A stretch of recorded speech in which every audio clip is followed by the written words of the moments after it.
Hello everyone, this is Sumit Sukla. Welcomes you all to the Academic Hub. Today we will start exercise 8.4 trigonometry का exercise 8.4 from NCERT book. Before starting the chapter, I would like to discuss some examples because these examples are very important. It can be asked in your exams. Okay? कुछ examples भी हैं. पहले वाले chapters का हम examples नहीं करवाए थे क्योंकि वो इजी थे, आप आसानी से कर सकते थे. लेकिन यहाँ पे जो एग्जाम्पल्स दिए हुए हैं हमें अच्छे लग रहे हैं. हमें लगता है कि आपके साथ एक बार हम डिस्कस कर लेते हैं. Okay,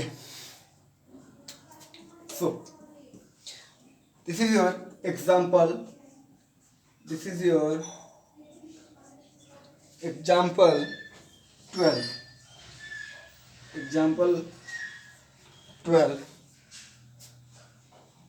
Express cos A, tan A and sin A and sec A in terms of sin A.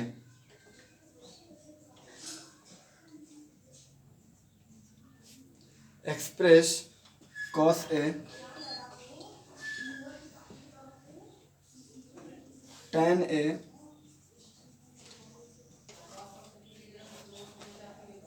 and sec A in terms of sin A. Hindi में लिख दे रहे हैं cos A, tan A तथा sec A को sin A के पदों में व्यक्त कीजिए.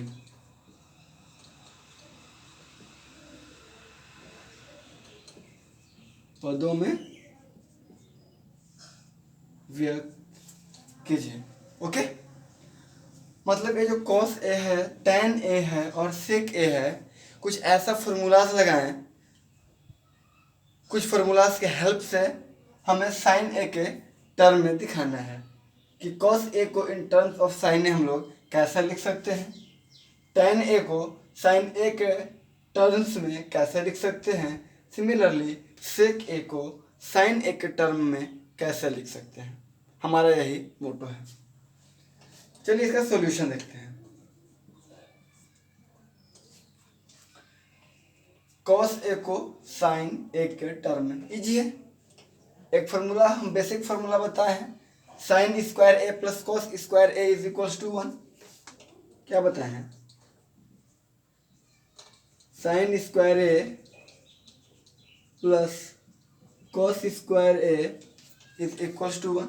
ये बताया हुआ है. यहाँ से हम लोग cos स्क्वायर A को पकड़ के रखते हैं. cos स्क्वायर A बराबर 1 माइनस साइन स्क्वायर A हो जाएगा. कोई दिक्कत नहीं है, प्लस इधर है आके माइनस में.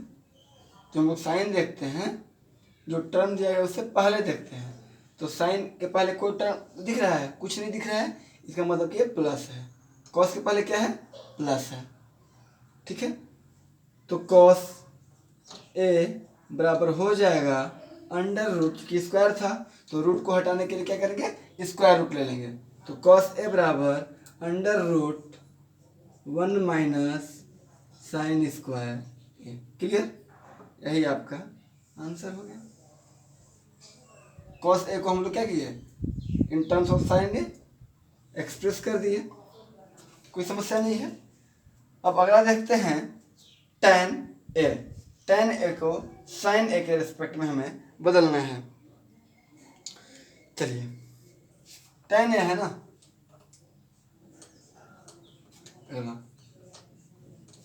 हम बताए हैं कि जो tan होता है sin और cos का रेशियो होता है. मतलब tan A is equals to tan of A. tan A बराबर होता है sine A by cos A, कोई दिक्कत नहीं है। और कॉस ए का जस्ट हम यहाँ पे निकाले हैं वैल्यू, ये बता देगा कि tan ए बराबर हो जाएगा sine A by under root 1 minus sine square है। इजी, समझ में आ गया बात? कोई समस्या नहीं है आप लोग को? यहाँ तक कोई दिक्कत नहीं होगी? बताया था ना कि tan ए बराबर साइन ए बाई कॉस है, और कॉस ए का वैल्यू निकाल चुके थे already in terms of sine A. एक बात आप गौर कीजिएगा कि अगर कॉस ए को साइन ए के टर्म में जब एक्सप्रेस करना है, इसका सीधा सा मतलब है कि यहाँ पे साइन के अलावा कांस्टेंट टर्म तो हो सकता है, लेकिन और कोई दूसरा टर्म नहीं हो सकता है। ऐसा नहीं है कि कॉस ए को साइन ए के टर्म में अगर एक्सप्रेस करने के लिए बोला गया है तो एक टर्म हम यहाँ पे साइन ए वाला लेना है और मल्टीप्लाई में या फिर डिवाइड में tan लिख दिए, सेक लिख दिए, नहीं, ये काम नहीं करना है। यहाँ पे जो भी ट्रिग्नोमेट्रिक में फंक्शन में से सिर्फ साइन बोला है तो सिर्फ साइन फंक्शन रहेगा, बात बाकी आप सिर्फ कांस्टेंट टर्म ही ले सकते हैं। समझ में आ गया बात? अगला पॉइंट क्या निकालना है? सेक ए, सेक ए निकालना है, ठीक है, सेक ए। तो देखिए सेक क्या होता है, सेक किसका उल्टा होता है? तो सेक ए जो होता है रिवर्स होता है कॉस का। तो सेक ए इज इक्वल्स टू हो 1 बाई कॉस ए।